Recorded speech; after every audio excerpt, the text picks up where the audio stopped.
From that day, I knew that I will overcome anything. I will overcome any negative thought. I will overcome any negative trial. I will overcome adversity. I just knew it. I knew it. I knew that there was something inside of me.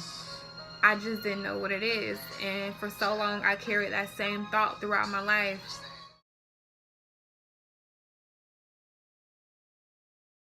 Me getting older, and as far as me and my mom's relationship, like I said, I did not have that female role model to show me how to be a woman and move in my femininity.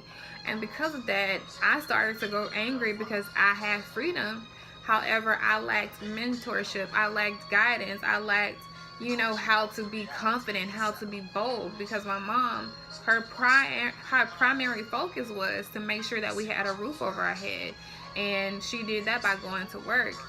And now that I'm older now, I understand that we as parents, we do what our parents did not want to do, could not do at the time. So, for example, with my mom, I lack that leadership, that mentorship. So I have a son now. So my main focus is to make sure that he's, getting education from me, and I'm steering him in the right way, and I'm talking to him, and I'm guiding him. So for her, she was missing a mother who provided a roof and food for her children. So her main responsibility was make sure that these lights on, make sure that these kids have clothes, make sure that these kids have a roof over her head. So that's why she put so much energy into that. And that is why I put so much energy in as far as making sure that my son is educated, because of what I like. So here I was missing this role model, and I grew angry because, I didn't have all the things that I had with my grandmother. So going to school was like so annoying for me. Like I did my hair, but it was always the same style every day. I was used to my grandma combing my hair and making me look, so royalty, you know what I mean? And here I was wearing the same kind of clothes each and every week, my shoes was pretty much not name brand, because of course my mom was the number one provider in the house at the time. She had 3 children. She had 2 boys and a girl, and she was the only one working. So we had what she could give, and some of those things were unnamed brand shoes. Like I remember this one pair of shoes which looked like Reeboks, but they wasn't. They was called Body Coat. I don't know, I can't remember the name, but they didn't look like Reeboks. And I remember wearing those to school, and all my little friends, they had Timbs, they had Nikes. And back then, me thinking about it, these kids were really fresh. You know what I'm saying? They were really, really fresh. And here I was, just wearing whatever it was that my mom could afford at the time. And I was angry. I was very angry because it turned into me sometimes getting picked on. It turned into me being left out. And I was very, very angry. Very, very angry.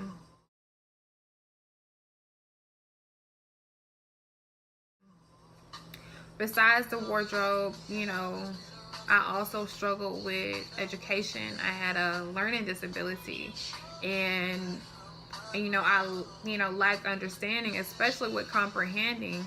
And so there was another thing for me to get picked on about, because I knew my grandmother, she would not accept that at all. I knew she would really do the best for me, because my grandmom at the time, she was striving me to be in like the best little school. And I remember going to plays and her dressing me up and actually sewing my clothes. Like there was no more of that. Like it was me, you know raising and reparenting my own self at the time. Like I had all the foundation, but really and truly I did not have the keys, you know what I mean?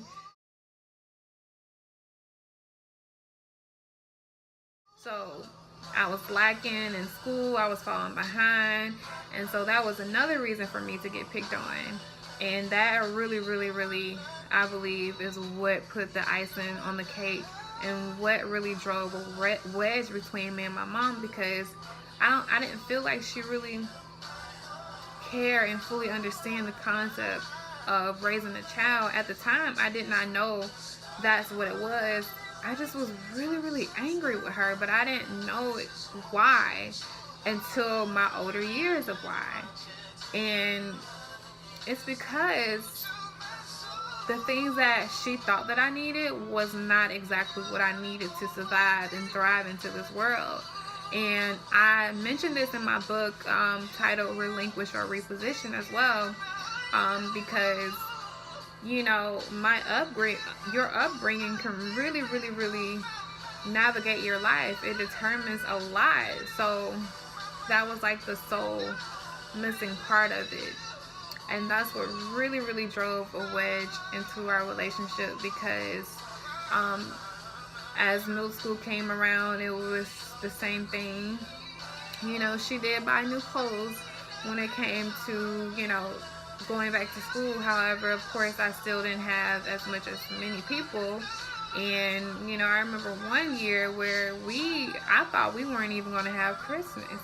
You know, it was by the grace of God and my mom's neighbor who went to Walmart, and she had, I believe, 2-3 kids of her own, but she went out her way and she bought my two brothers and I. She came to that door. I remember as plain as day. She knocked on our door and she brought us toys, and I was just so excited because, to be honest, that was probably one of the best Christmases I had since we had moved out of my grandmother's house. So here we were. I'm in middle school going through the same thing and experiencing being bullied by girls, and you know, I was going to tell my mom about it. And, you know, of course she wanted to help and be there, but her resolution was to always, let's go talk to the parent, you know what I mean? And I was okay with that, but who want to be a snitch? Like, I didn't want to be no snitch. At the time, I was hoping that she would teach me how to stand up for myself and, you know what I'm saying, like, speak life into me, tell me, like, hey, you are right, you know what I mean? But I guess I wasn't really showing how fearful I was and how I really felt about it, so I guess she didn't know. But I expected her to, you know, sit me down and be like, you know what? You need to learn how to stand up for yourself. Be strong. Don't let nobody make you feel, you know, some type of way. You are strong. You're beautiful. You're confident. Everything. So due to those constant, you know, situations of me being bullied, I fell into like this people pleaser syndrome. I fell into this person who wanted to always dim her light, because I felt like me just being in the presence of someone was a problem, because they always would try and make me feel some type of way. So I lost myself. I was a people pleaser. Sometimes I was afraid to speak up for myself, and I just really, really, really resented my mom a lot, because I didn't feel like she really, really cared about planning a life, a healthy life for me, so I can grow into a strong and tough young lady. So I missed out on a lot. Like in high school, I remember wanting to be a majorette, but I didn't feel confident enough to go out there on that field and, you know, kill it like those ladies were doing. Like, I was imagining myself out there just, you know, hitting those moves hard. You know, I would just really, really, really be in the football stands at our high school football game, just admiring those girls, and they look so beautiful. And I would just think to myself, if only I had the courage to get out there and do it. And so that was another thing that, you know, made me feel some type of way. And so I really went through my school year just really being everything left up to me, like my grades. If I was going to graduate, it was going to be, you know, based off of me, of course, but I didn't have no one there to push me. My brothers, they were always out doing their own thing, being fast little grown boys, and here I was just leaving my life to myself. And I believe my 12th grade year, at the time, I had fell behind like so bad, like, and I felt so ashamed because, you know, I had a teacher one day mentioning to me, like, you know, you too pretty to be failing this class like this. And in my mind, I dismissed that because I got tired of hearing you pretty, you this, that, and the third, you too pretty for this, that, and the third. Because no, that wasn't the case for me. I told her, no, I'm not too pretty. It's just that I need to focus up and do what I have to do. And during those times, like, you know, I always hope that somebody grown would step in and motivate me to, you know, get your ass up and do what you gotta do. But of course, it was always left to me. So, like I said, it's not like my mom, she didn't care. It's just, I don't know. I think my family, they always know that I'm always going to get back up. And that was hard for me to accept because I always wanted somebody to help me get there. And so in my 12th grade year, like I said, I fell behind. I ended up getting pregnant with my son. And I just was like, you know, forget it. I'm not going to graduate on time anyway. And I just dropped out.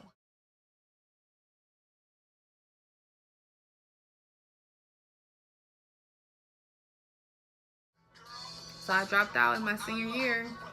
And another thing that I resented everybody for, because they allowed me to drive my own life. And I just wish somebody would have just opened their eyes to help me.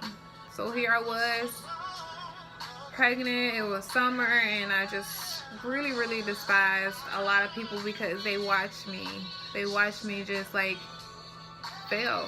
They let me fail, and that's how I felt. So summer came, and of course, me being me, I'm thinking to myself, I gotta do better. So I ended up going back to school. A year later, I got my diploma, and I was taking care of my son, staying with my mom, my brother still, and I had a car, got a job.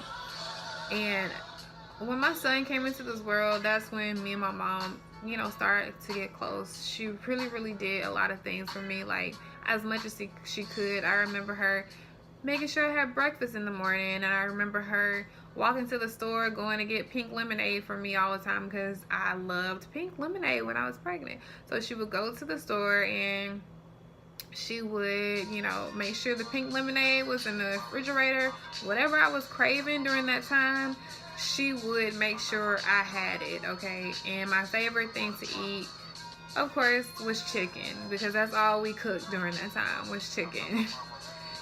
So that's when we started to get close, but I still had some resentment towards her, and I found myself, you know, throughout all of those years being disrespectful, you know, misbehaving, because, you know, shoot, I didn't care. I felt like I was the parent. I had raised my own self, you know, besides paying the bills and having a roof over our head. So sometimes, you know, I would find myself speaking to her like she was a child. And throughout those moments, I hated it. I hate that I would, you know, had this feeling of resentment in my heart. And, you know, throughout times, I would just say to myself, you have to work on this. Like, you have to forgive your mom for, you know, what she lacked, and just move on with your life, because I had became a grown woman. You know, it was now up to me to decide where my life would go, and I had to just forget the past and just allow it to be what it is. One thing that will always stick to me that I heard from a good friend and also a therapist, I remember her mentioning in one of these groups that I went to for one of our mutual friends event, and she mentioned, like, people can only give you what they have. And so that moment really stuck with me, and it forced me to, like, really understand, hey, she was given only what she could give, and either I was going to accept it or I was just going to be angry and be resentful and disrespectful for the rest of my life.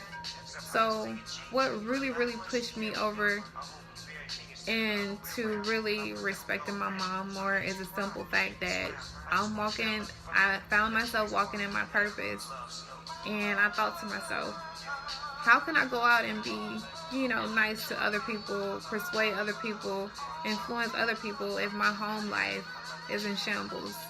So I started to repair my foundation with my mom, my sister, and, you know, anyone else who I had any problems with, because come on now, what a hypocrite would I be to be speaking to you all and uplifting you all if I couldn't even respect the people that gave birth to me.